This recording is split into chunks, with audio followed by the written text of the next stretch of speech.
Senator Natasha has resumed office finally after 6 months. We have people kidnapping themselves in Anambra State. And, well, we also have some very interesting stories. Nigeria can no longer view how much is being spent by the federal government. These and many more we have today for you on the morning break. I am Ijoma Uba. And I'm Mohammed Kabir. And I'm Barry to the world. Okay, so we start with our first story. Senator Natasha is back after her 6-month hiatus. Obviously, we all know what went wrong, since she accused the Senate President of, certain things. And then we also had her misdemeanor at the House of Assembly. So she was suspended and, she went to court. There's been a lot of lawsuits. And, the court even said that the way that she was suspended was unconstitutional, that it was overreaching, and that, she should come back. They didn't honor that. Beginning of September, end of September, beginning of this month, actually, that was when her 6-month suspension was, over. And she went back. Unfortunately, she wasn't allowed to enter the house. Finally, however, in a beautiful twist of fate, her office has been on sale that she's been let back onto the national. I'm happy that she's back. I feel like the people of Kogi State, Kogi Central, which is her constituency, have been disenfranchised for 6 months, no representation. And it's very, very important that sometimes when we do these things, it feels like we forget about the people, the actual people that are meant to, that we are there for. So it's very wonderful. We saw people coming in and trooping after her. People are so excited to have her back, her crowd, her people, really. And it's really good that she's back. When we, with the state of emergency in Rivers State, it was the same thing as well, where we are making all these things are happening, really, and we forget that at the base of these things there are people that need to be governed, and we forget about the actual governance. So I'm very happy that she's back. I'm very happy particularly the people of Kogi Central have their representative back, and that we can go back to the business of lawmaking. The Senate has been a chamber for drama recently. I mean, but what do you think, KB? Well, good morning once again. I think this is something. This is like a pause we'd want to put to the ongoing chaos ongoing disagreements between Senator Natasha, the senator representing Kogi Central, and the Senate President. But me, like I always do, I'd have to look at it from different angles, then I'll still criticize it. So I'll look at it from the legal angle. You see, after her suspension, she took her case to court, and the court said it was unconstitutional for the Senate to suspend her for such minimal offense for that long period, 6 months, for just that minimal offense that they say she committed. So I would still look at it from a political angle. I like to see things out of the box. I see this like as a way to suppress the opposition voice. Is it because she's from the opposition party? And why are her fellow opposition party members not saying anything when this happened? Why didn't they stand with her? Why didn't they stand for her? So I see this as something that was not supposed to happen. I look at it from the political angle, and I look at it from the legal angle too. So it's all unacceptable from the legal angle, since everybody is under the rule of law, and the rule of law is above everybody. If I'm right, above everybody, the president, the Senate President. Since the law said, okay, her suspension was unconstitutional, then I think there should be a way for her to come back. But when she came back, we saw what happened. They did not allow her enter. So there was disrespect to the rule of law. Is this how they want other people to abide by the law, whereby the Senate itself are not abiding by the rule of law? So like I said, I'll also criticize. You see, like I said, there's weak basis for her suspension. What she did was a minimal. That's if it's even up to that level of suspension. What she did was just something that she could be called to order rather than suspension.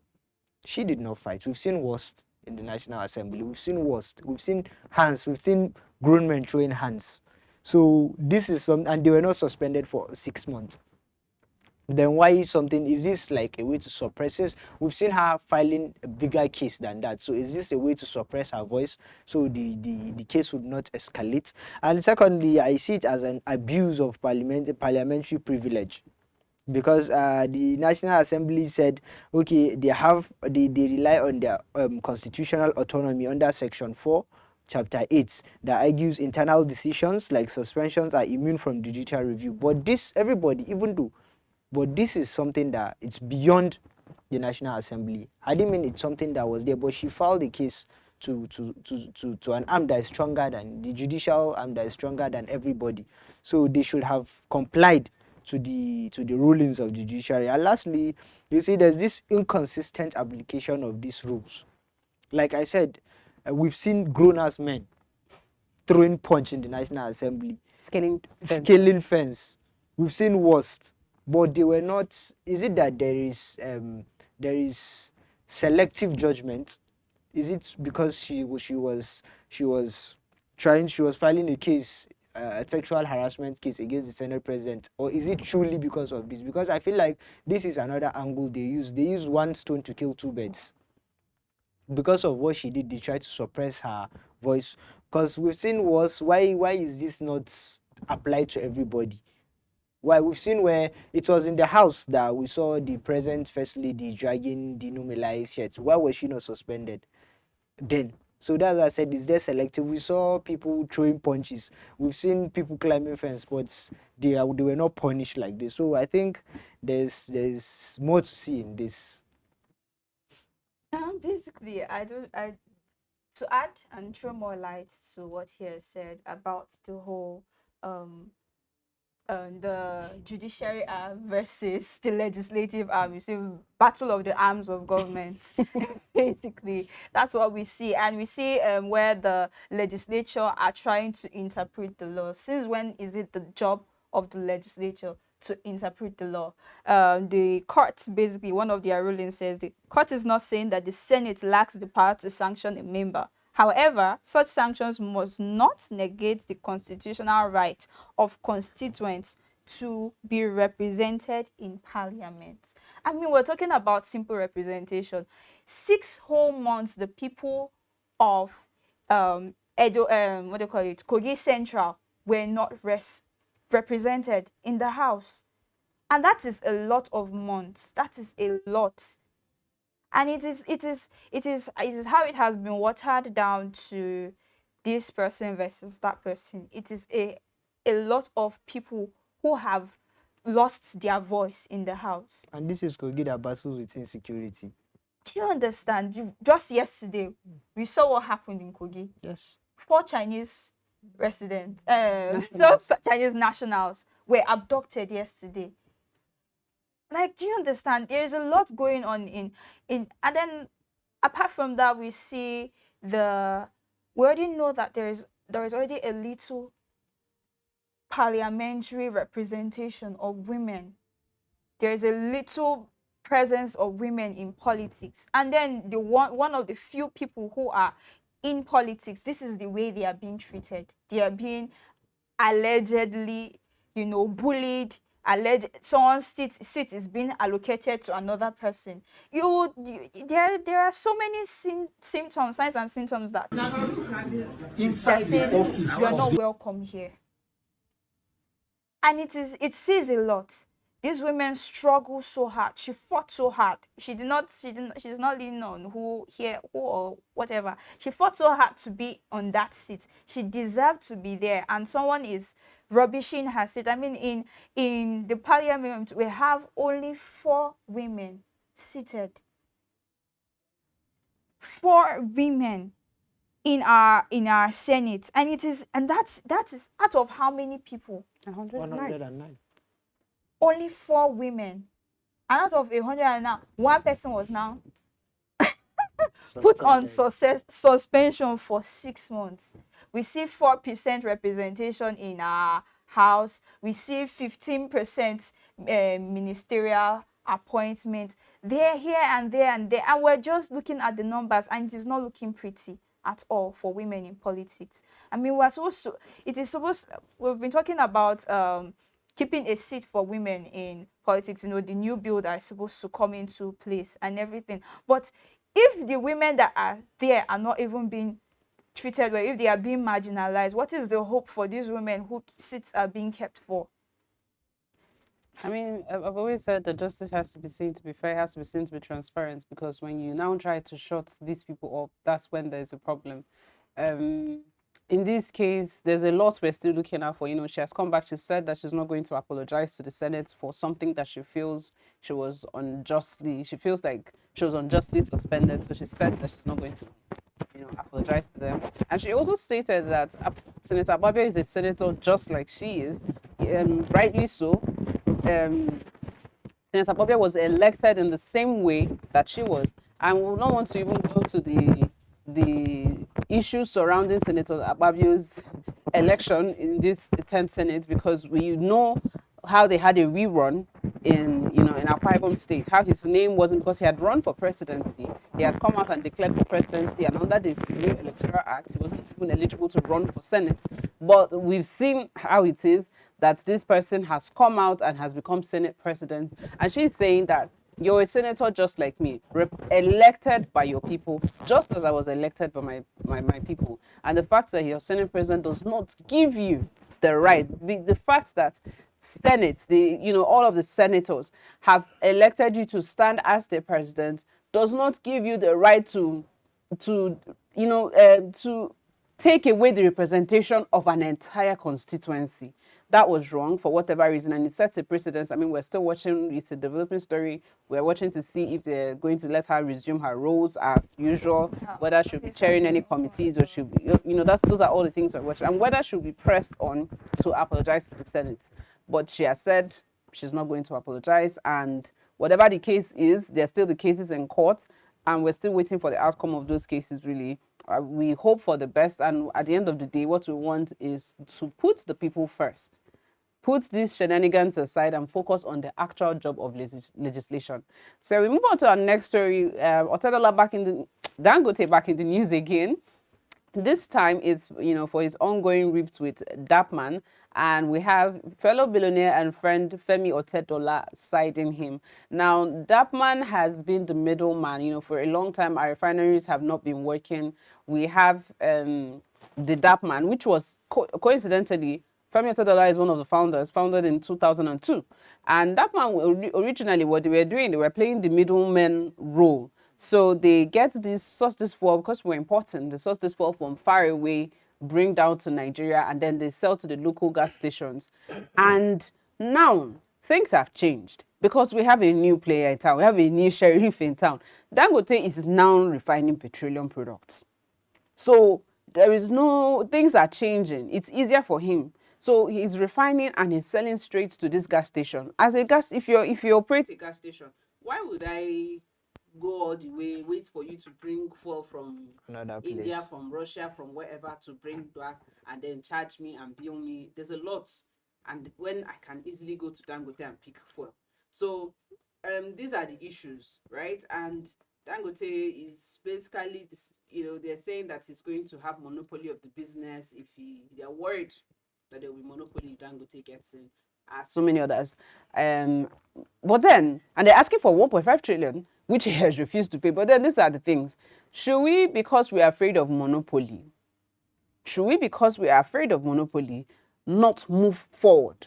Because we have to move forward. The world is changing, and this is a time that we should be rapidly investing in our oil and gas sector. In fact, we should have more players in the industry. If we're afraid of Dangote monopolizing, then go into it. They'll say, if it's easy, go run them. If it's easy, run them. If it's easy, set up your own refinery. Go through that entire back and forth with the federal government, with policies and all. Go through all of this, and then bring your own fuel out, and Nigerians will choose. It's like when we come out, we have NNPC, but we have AYM, we have so many other filling stations, and we choose whichever one we want to buy fuel from. NNPC cannot force us to buy fuel from NNPC, but with the price, people queue to buy, even when others are selling. So it's the same thing. Let other players enter this sector. Let them start refining so that it's more diversified, if monopoly is what we're worried about. But if what we're really worried about is holding on to the old system of doing things because you're profiteering from it, then I think it is time for them to review how they do business and move forward. And it's very, very telling that one of their founding fathers, Femi Otedola, is saying, this is the way to go. But for me, it also speaks on how the elites shape policies in Nigeria, if you ask me. Uh, Basically, for me, he was one of the founding fathers, so to speak, but he has noticed the loopholes in which this agency exploits. I mean, we talk about issues of adulteration of fuel, hijacking of prices, and everything, because this basically what these oil depots are places where they store. It's more like warehouses for petroleum products. It's just like a warehouse. So they come from the seas. If you are importing, they come from the seas. They are being stored in these warehouses. Basically, this is what DAPPMAN does. And then from there, they send to retail outlets. They distribute to retail outlets. And then, so within, basically what Dangote was trying to do is eliminate the middleman. And there's always issues when it comes to production. There's always issues with the middleman. The middleman can either hike the price, tamper with the quality of the product, or whatever. And then Dangote is saying, you know what, I'm thinking about reducing the cost of fuel. Eliminating the middleman would it will cut the cost of fuel, because that man is not running a charity organization. They are also there to make money. They're there to make profit. So basically, he's trying to reduce the cost of fuel. I mean, the average Nigerian is suffering. The fuel price affects everyone here in Nigeria. Once fuel price increases, every other thing increases. So now we're trying to reduce the price of fuel, and then he's saying this is what is better, and then it's what is better for him too, also affecting the quality of our fuel. We've heard of diluted, adulterated fuel, and it has caused so much damage and havoc in the past. So yes, and Dangote is so Dangote is trying to avoid that. I'm bringing in this fuel. I don't want it to be said that my fuel is substandard because it's cheaper, because that could happen. A middleman could adulterate, and then they'll say, Dangote fuel, the reason why it is cheaper is because it has been adulterated, this and that. And then he's trying to save his image as a whole. And then Otedola is throwing his voice to it. He said, you know what, it's high time we move on. If that man wants to eat, they should hustle. That's basically what he's saying. Go out and hustle. Go on and look towards the retailers. If you want to, don't continue to import and look towards the retailers, but don't disturb a private business that is just basically trying to do business. That's it. To put it in a simpler context, when you go to places like Banex, GSM Village, and you want to buy a phone, maybe if you are getting the phone direct from the store, it might be 200,000. But all those people that are taking, come, I get shop, they might add their own. So you see, so the diamonds that instead of 200,000, you are spending 250 to get a phone. They're adding their cost. So I think Dangote wants to eliminate the middleman. Then you'd get it direct. And you see, sometimes even though there are businesses that cannot do without middlemen, but we've seen whereby maybe a bag of rice is 40 mudu and they might be removing one. So you see, the middleman there is already sabotaging the main business's reputation. So I think Otedola is right. Even the founding father is saying you people should move on. We should move on from the way we do things before, and let's innovate. There's even one thing that he said. He said that they were asking for a subsidy on $900 million. It's common. It's asking him for a subsidy on that, and then these subsidies, you ask him for this subsidy, and it will not reflect on the price. You will still go and tax the average retailer again. So it doesn't. You will see that fuel price doesn't actually reduce. I think that will be tagged as extortion. It's extortion. No. Honestly, 1.5 trillion is crazy. Even him, I think if he would see our profits, you will not even go and open the refinery. Because he said it now.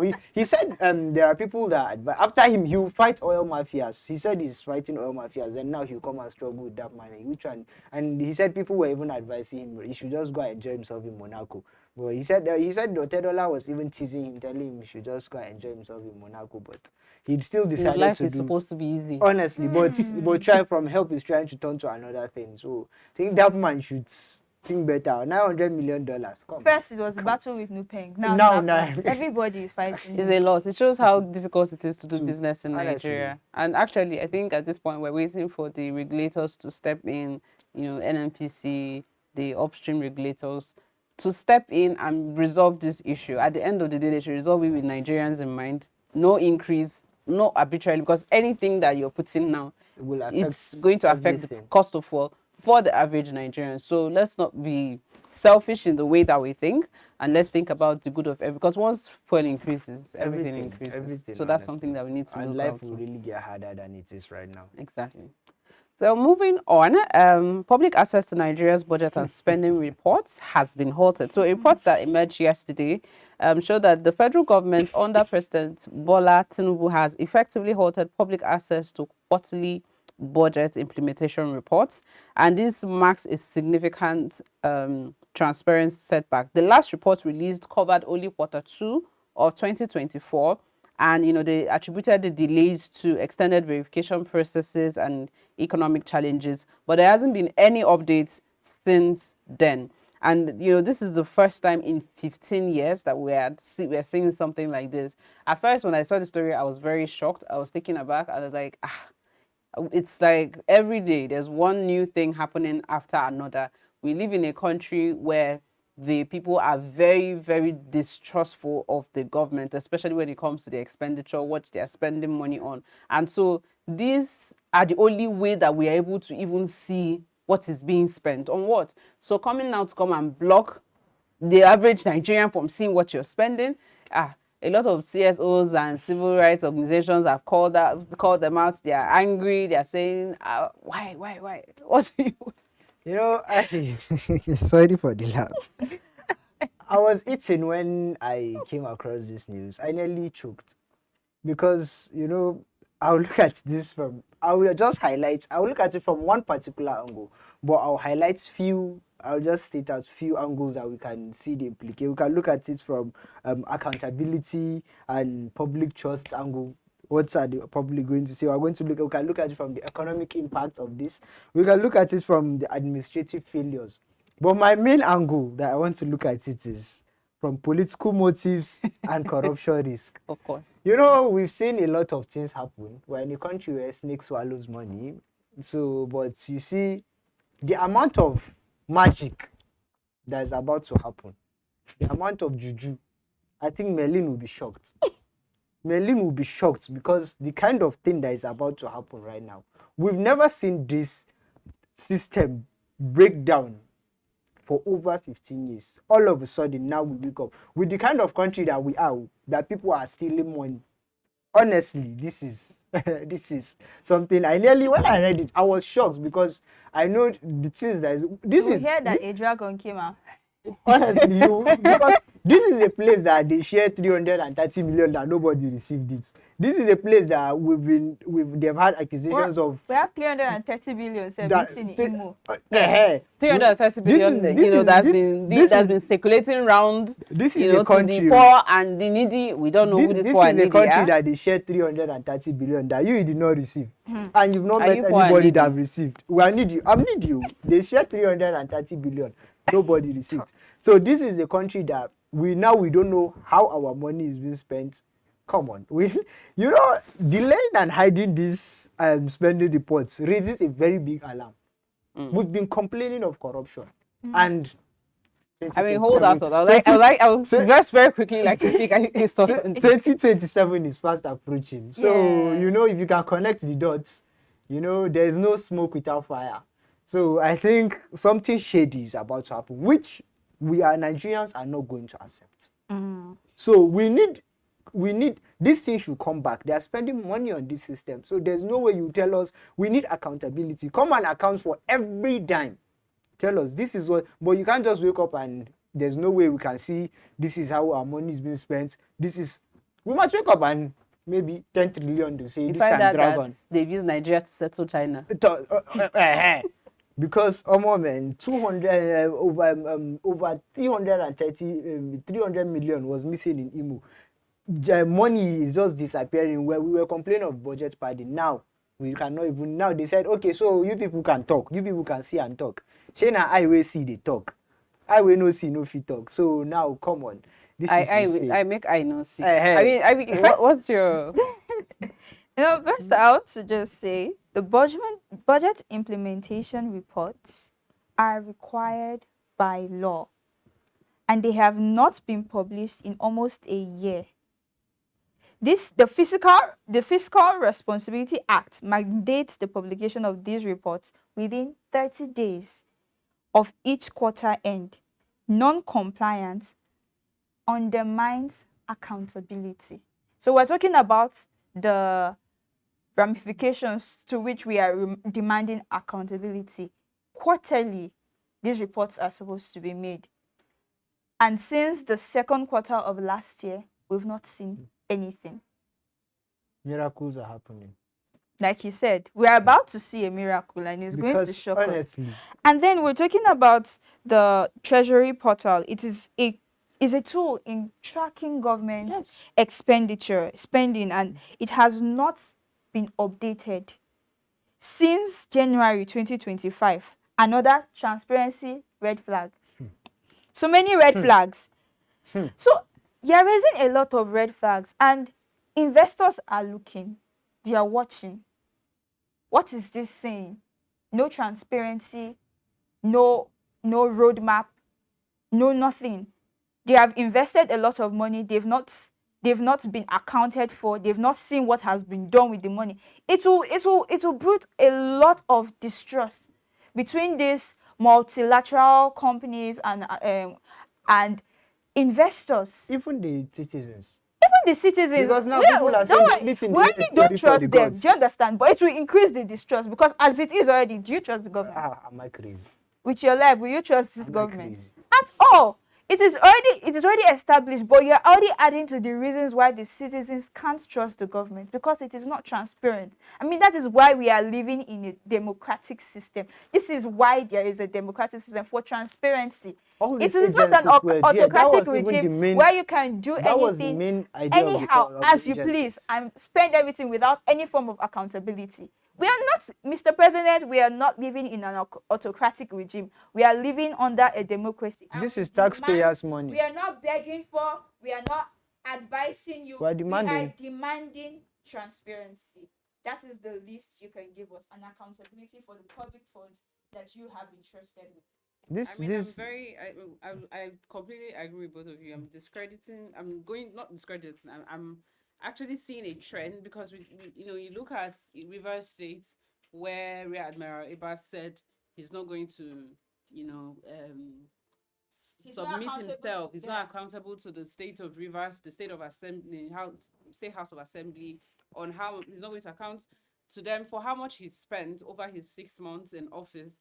And you raise transparency questions, but then again, was it constitutional for them to audit him? So whoever it is, his job really to audit him, should audit him, because the people of Rivers State, whether they're in the state house or not, reserve the right to know how their money has been spent.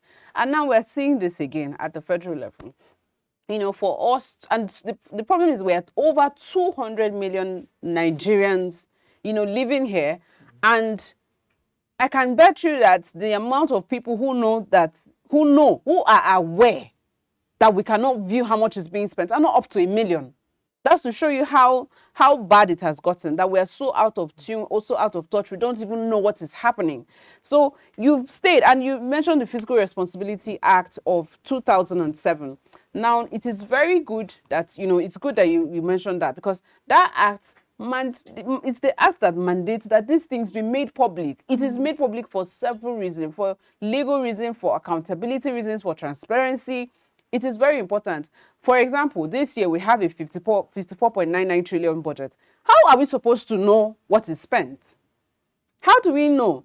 Because now, when you block our access to these sites, when you block our access to the how you're spending the budget, and you have basically blocked our right to hold you accountable. That's it. You've said we are not allowed to hold you accountable. And that's a big problem for us, because we know that sometimes these people spend off budget. Sometimes you spend money that are not accounted for. Sometimes they take money from here and put here. There are so many things that happen. And the least, like like you said, Barry, is that the least you can do for us is let us know. Let us be able to hold you accountable. Let us know how much is being spent, because we're being taxed every day. We wake up 2026, there are taxes that are waiting for us. We're in 2025. You There are know they taxes plan tax for that are us waiting already. for us in 2026. So Nigerians are bringing more money. We are generating revenue. We're happy, sir. You have met your targets 4 months ahead. But what are these monies being used for? And just to addition to what Barry said, these agencies, that was their main objective. To let us know, okay, this is what we're using your money for. This is what taxpayers' money. But how can you give us the last updated time was January, over 7 months ago.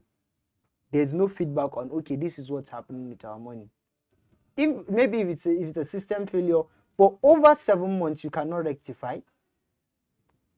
Is this how down bad we are? And this is is a taxpayers' country money. where we are exporting talent. Every day you're seeing people on LinkedIn, on X, Honestly. joining international organizations as tech. You're seeing tech bros, tech sis, it's tech everywhere.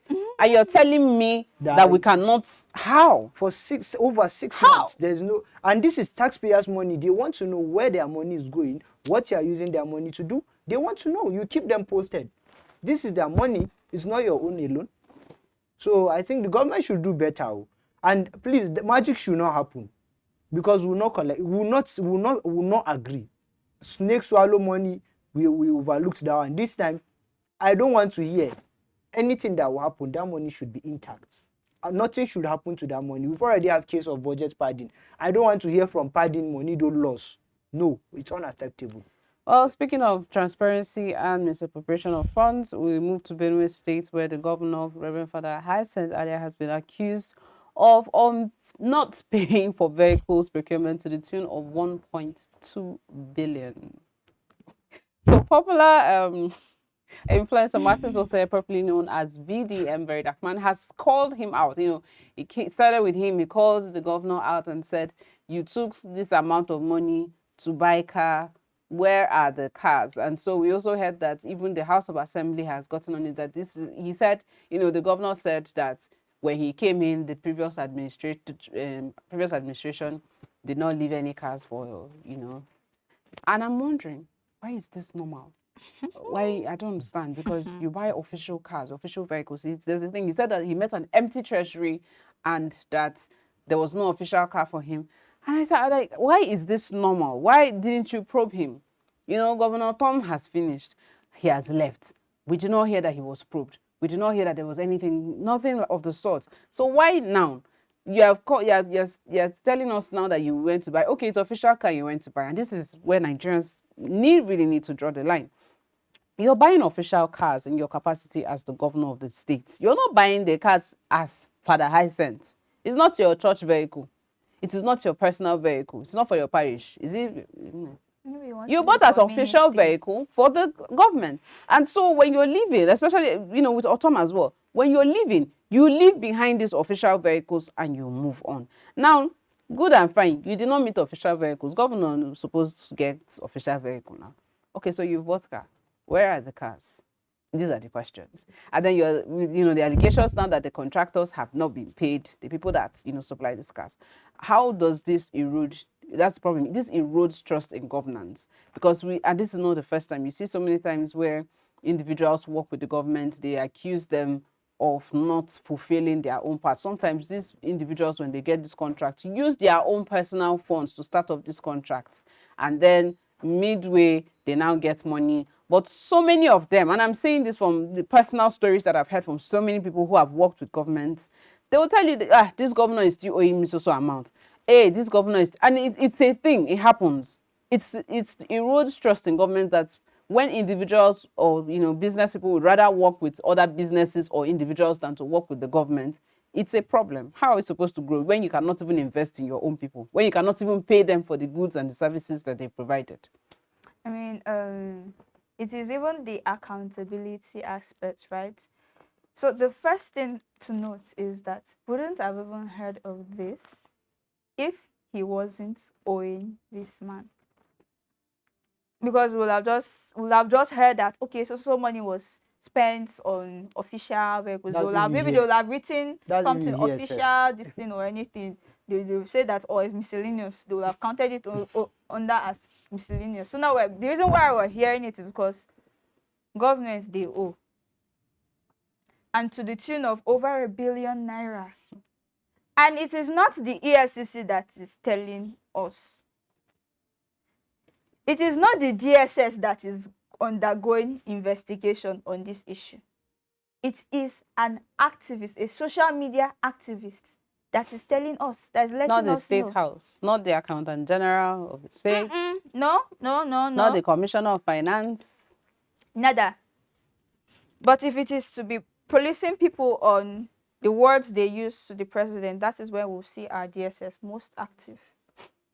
And I'm really surprised. I'm really surprised. But a social media activist has taken it upon himself to get to the root of this matter. You know what?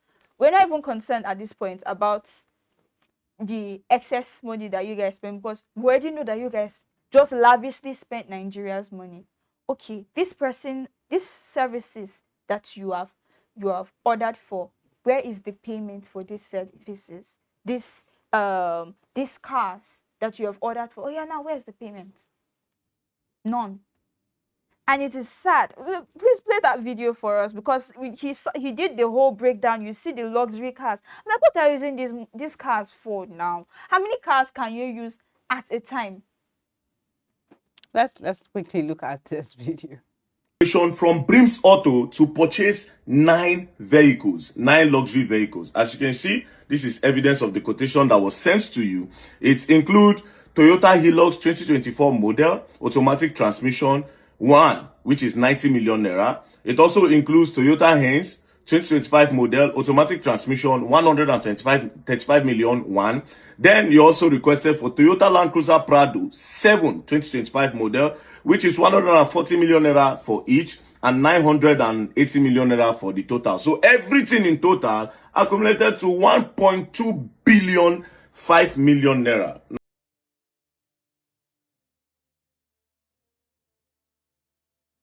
On what he has used these funds to do. I mean, really, what is really going on here? What is really going on with our government officials? Why the waste? We're talking about Nigerian borrowing money, but the monies that we have, we're not seeing them used for the betterment of the lives of the people. We are seeing them used to enrich themselves and make themselves look more live luxurious life, live the grand life, living la vida loca. Do you understand? While the average Nigerian man is suffering, is impoverished. No wonder crime rate is high, because right now there are no jobs, no employment, security, nada. Everything is on the. So now, the reason now the Nigerians are asking themselves, which government are we having? Why do we need one? Why do we need one? The same Benue state that is riddled with insecurity. Do you understand? Lack of priorities.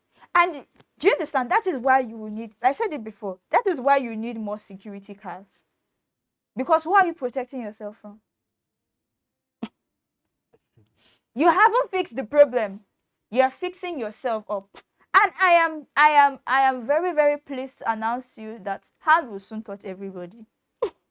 That security card I think you have, it won't save you at a point to where Nigeria is getting to if you do not fix the security issue that is beplaguing us as a whole in Nigeria. You know, I used to say, even if it's 2 a.m., when it comes to corruption case, misappropriation of funds, call me. I have something to say. And be it who, I'll still talk. I would say my mind. We just spoke about accountability from the federal government. Now we are seeing the same thing in the state government. Why? He complained, okay, probably he was going to buy his cars and still buy buses to ease transportation in the states. This is going to affect the economic activities of people. Where are these buses? No. Yet you bought these cars, you did not still pay these people their money. There's already no buses, no money. And there's already a scandal of overspending of 66 billion in the states already ongoing. Yet this is another one that is coming. There are impacts to this. The economic impact, it will affect the lives of these people, and this is a place that, why do you need such? If you, like you said, if you want, then you should buy security cars to protect the state. Are you protecting yourself alone? How about the people? Are you not? If they kill them, who is going to vote for you 2027? If they kill them, who is going to vote for you? Will you No, vote they for don't yourself? think they need your votes. They don't Abi, think they need Abi, your don't votes. you think you are coming here? You want to still come. You must reconsider the election. Who is going to vote for you? If this is what you are doing, there's no transparency. I am a man of God, but you are doing ungodly things. This is not what God is. This is not what was stated in the Bible.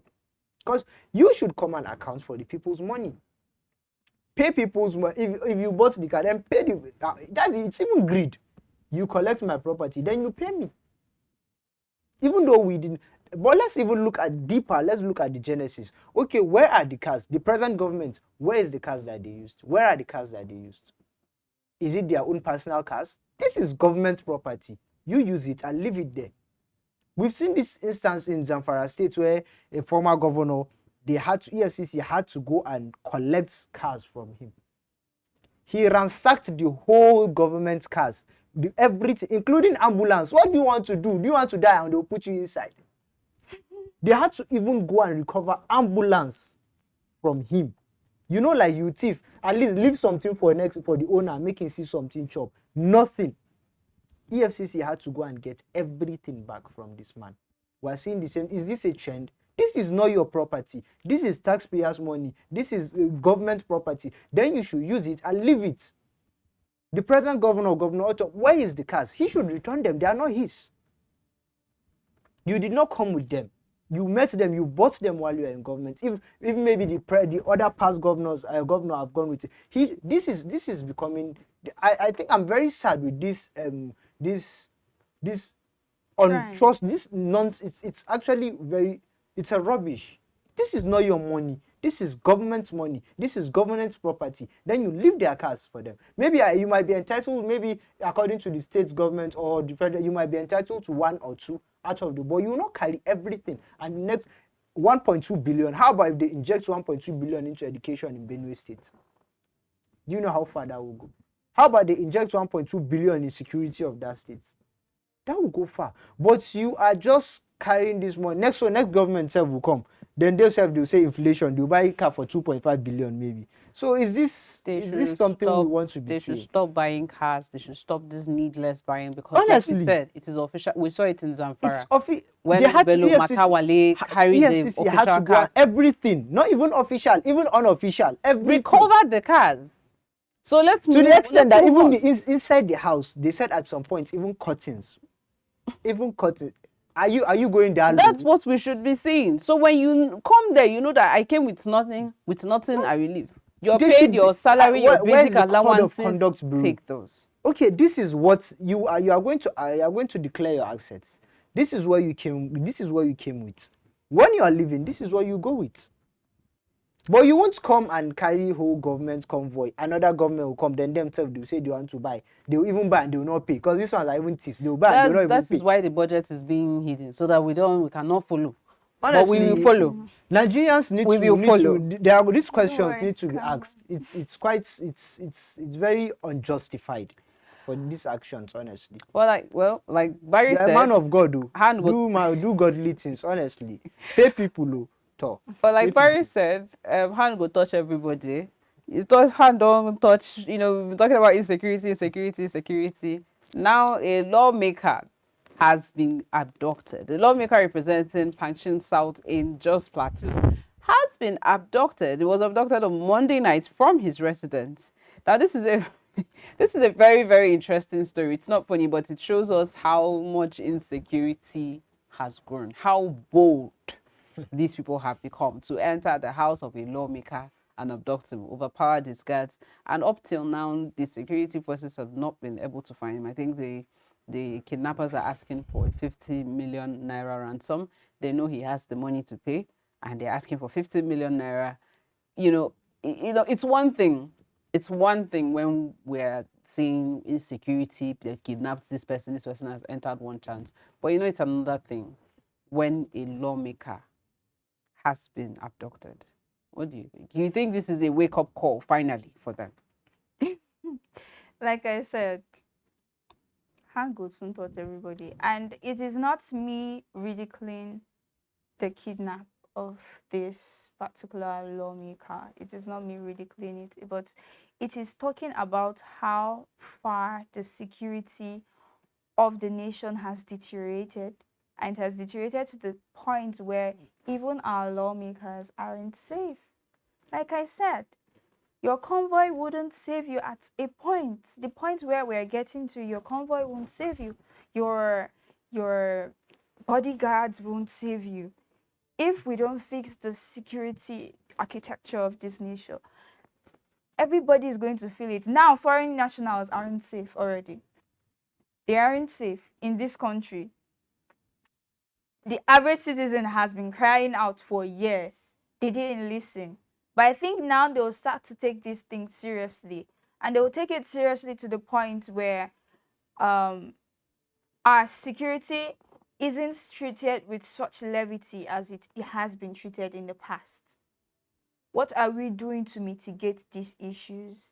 We're talking about if there needs to be security checkpoints at certain points in, let there be, because these situations are getting worse. If we need to recruit more people into the police force, let more people be recruited. At least it will generate jobs for people.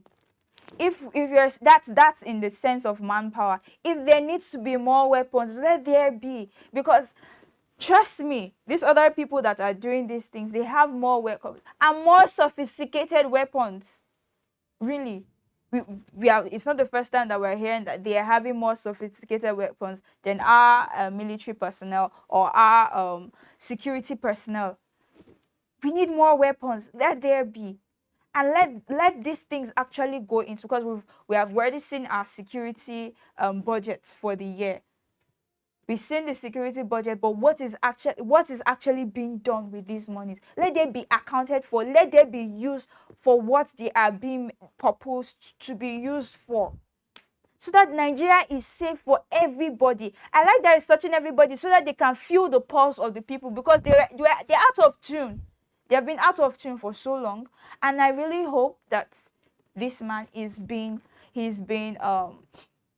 found and he's been rescued. Yeah.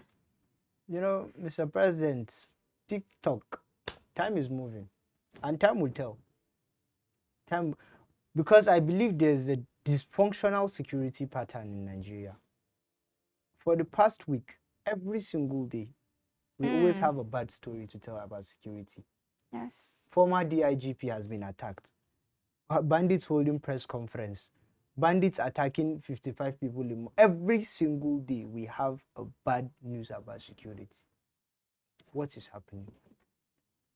I think, do we need a whole security restructure in the society, in the whole state? I think we need a security restructuring, because I don't understand whether we're having security or we're not having security. Like I said yesterday, are we having a government or a bandit-led government? Because before, we used to see them kidnap people in villages. They evolved to going inside town.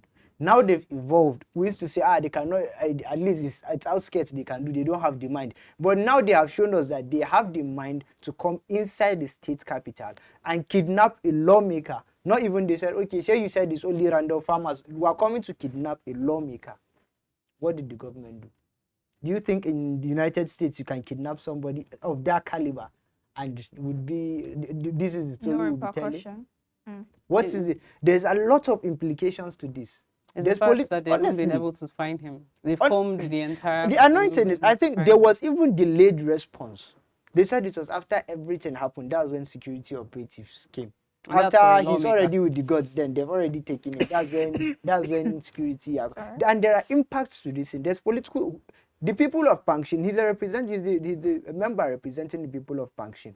Then now, who is going to they are not going to, till when he gets back, they are not going to have a representative in the State House. So that's a political impact on this. For me, I would say this is evidence of a weakening security system. in Nigeria. We've seen where communities and villagers are rescuing soldiers. A soldier was abducted from a military barracks. We've had a lawmaker abducted from his home. We have seen, even when these people have attacked, they are attacking High caliber high security, caliber security DIGP. police bases, DIGP, the one of the vehicles in Abuja belonging to the National Defense was stolen. At some point, they even had to attack the National Defense Academy on That's its what own. So I'm that's, saying. I said, this is Is pure it disrespect. until they attack Asorok and kidnap somebody?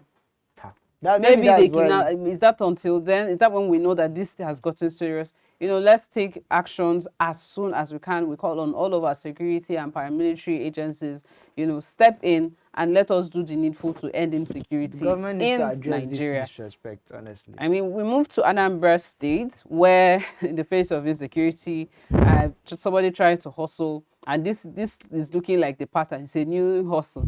But in Anambra State, a 38-year-old soldier, Samuel Ekemizie of 202 Artillery Regiment in Onitsha, was arrested for staging his own kidnap. He was arrested in Port Harcourt, where he was hiding out. But this raises a lot of questions. And he staged his own kidnap, and he was demanding 20 million naira from his family. And we've seen something like that. Just 3 weeks ago, there was a similar case still in Anambra with a boyfriend and a girlfriend staging their own kidnap. There was another clergyman in Plateau staging his own kidnap. I mean, what is going on? Why are people kidnapping themselves? So kidnapping now hustle for Nigeria. If you don't see person kidnap yourself. Do you understand?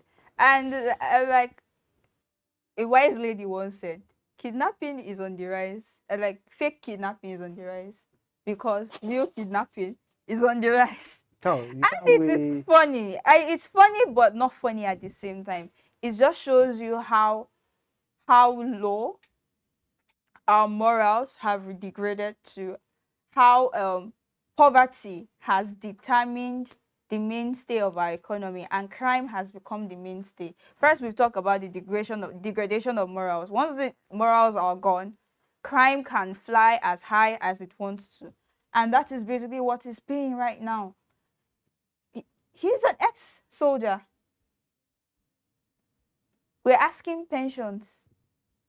Is his pension able to sustain him now that he's no longer serving in the military? Was he even able to get it? Like, do you understand? Oh. He's not even an ex. He's actually a serving soldier. He's actually a serving soldier. And it is sad. It is someone that is supposed to be protecting us from these bandits that is staging his own. He's seen that it is actually profitable, that these bandits, then they get money, then they cash out. And he was like, oh, since his family and friends are equal to the tax, so you know what, I'm going to stage this. And actually, so it talks about how much are soldiers actually being paid. Is their take home enough to take them home? Is it enough to sustain them? Is it enough to feed them? These are the questions, these are the issues. This is what is plaguing the average Nigerian. And I hope these issues are being attended to so that Nigeria can actually be safe for all. My own take on this is, you see, people really need to understand that when you cry wolf, and it's a lie, the day will come where you're going to cry wolf. Even if it's true, nobody would answer you. You faking your own kidnapping is one of the... I think if you go lower than this, he might discover crude oil. Because he has gone low. This is beyond what a serving security personnel would do.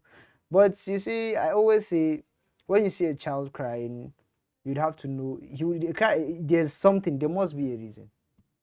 So you see, with the cost of living, a serving personnel, he's complaining of the economic hardship. He's earning not so much, but the inflation is always rising. He's complaining, okay, this money they're giving us is not able to cater. That's why, and he sees people, kidnappers, getting money and going scot-free, even within press conference. So you feel like, okay, two horses will not go hard. He might even switch to the extent that he wanted to do it harmless. He kidnapped himself. Like they said, man kills himself and run away. This one is man kidnaps himself because of money. So it's Something we need to, us Nigerians need to understand. We're already facing enough security issues. Let's not add to the problem. Let's not add to the problem. We're trying to solve it while some people are still trying to sabotage what we're trying to do. So it's unacceptable. He should be punished accordingly. Well, he's been He should be arrested and he's punished, being honestly. charged with impersonation and fraud. So He should. This is a very serious crime. This is a crime that they need to punish him well, so other people will learn, and they would abstain from doing such. I mean, a lot of resources were being put Honestly. into his rescue. that's, you know, for me, that's what I was really looking at, because this is a soldier. There are a lot of misuse of state resources, scarce resources that should have gone into Other actually Actual finding real investigation. real victims. people, yes. So it's a lot of diverted resource, a lot of diverted time, funds, a lot really. And for him to go and be taxing his family, you una self una we be in family. Why you no go help try. him? Kai. Why you no help him? Why you wait to make the man kidnap himself? Maybe he feels Why like wait they till have, he they have kidnaps the, they himself have the capability before he can to do raise? it. But that's a lot of unnecessary burden, unnecessary stress, mental stress too on the Yes, family, I because totally everybody understand. is going through a lot. The same way you're going through this person is going through this. So coming to put the people that you love, that love you, under such pressure is It's very inconsiderate. despicable. However, for people that are still in the kidnapping business, I think this is a better model for you to follow. Leave other people's children alone. Kidnap Kidnap Your your own yourselves. own self. self. But your days are numbered, Sha. Kidnap yourselves. Your days are numbered if you continue doing it. All right, we move to a happy story. In Abuja yesterday, the FCT minister Omoyele Wike celebrated his son Jordan Wike for, you know, finally being called to the Nigerian bar. And this is very, very impressive. It's a family of lawyers. I can imagine what they would have said, you know, your father is a lawyer, your mother is a lawyer, you should be a lawyer. But then we have Nyesom Wike as a barrister, we have Eberechukwu Wike, barrister, and now we have Jordan Wike, barrister. For me, it's obvious. I'm very happy. I mean, congratulations to him. He studied in Exeter, University of Exeter. Great school, brilliant chap. I mean, it's wonderful. However, there's always a however. Jordan Wike has also been in the news recently. He's the one that, you know, his names are on the document for the farmland, you know, that they said his father had allocated to him, and there was an opera. I'm saying, okay, graduates, called to the bar, you're going to be practicing. I'm wondering where you're going to be practicing. Are you going to be on the bench practicing law, or are you going to be on your farm, seeing that you have land now to practice? He might be planting agbado. Yeah, well, we can do down payment for a Yeah. roasted corn. But these are so we don't know where he's going to be. But congratulations to him, nevertheless. There's been accusations or, you know, allegations that Wike's wife, Eberechukwu, you know, who is one of the Lawyer, serving lawyer. she's a lawyer, She's a but serving lawyer. she's a judge.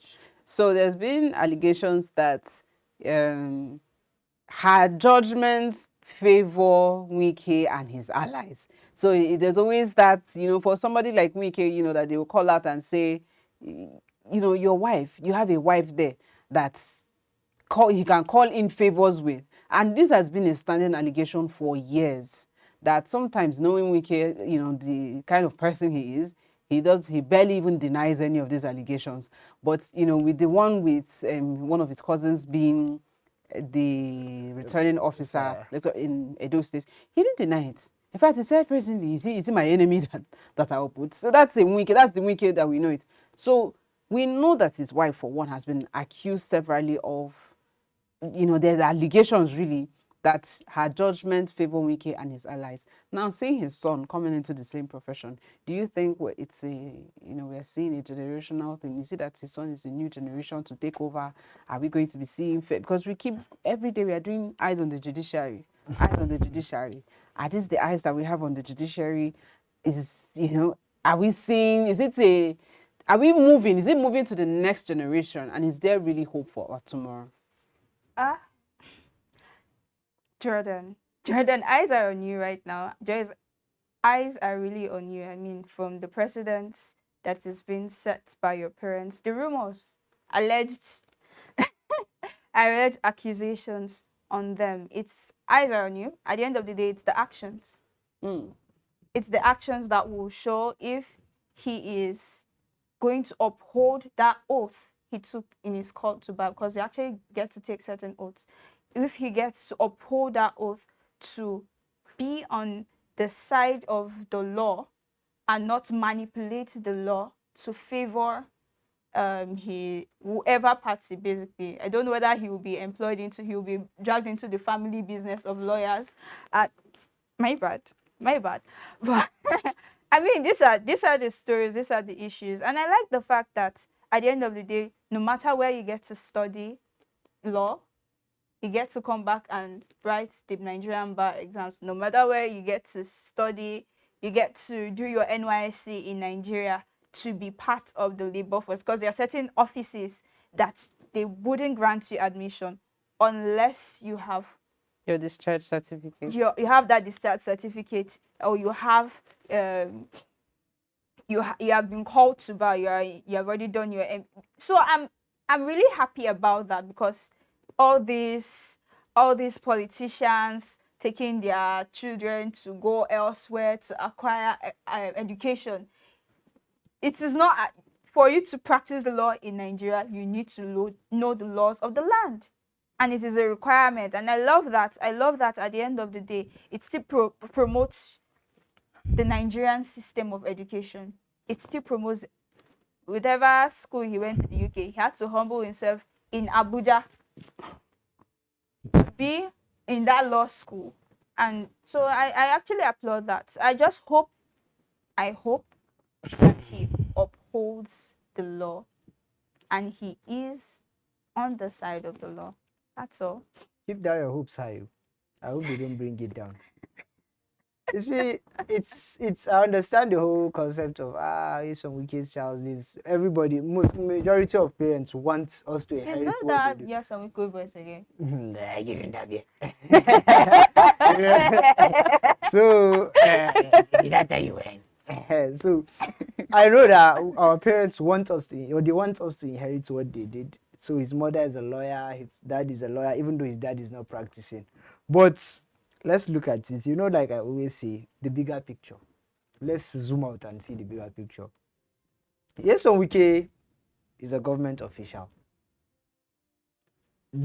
At these trying times where people as Nigeria education is failing, is declining, yet people are complaining, but you decide to take your own child and take him outside and learn. Why not? Why didn't he study in Nigeria? I understand everybody's entitled to, okay, probably he wants to take his child abroad. I understand that point, but why not Nigeria?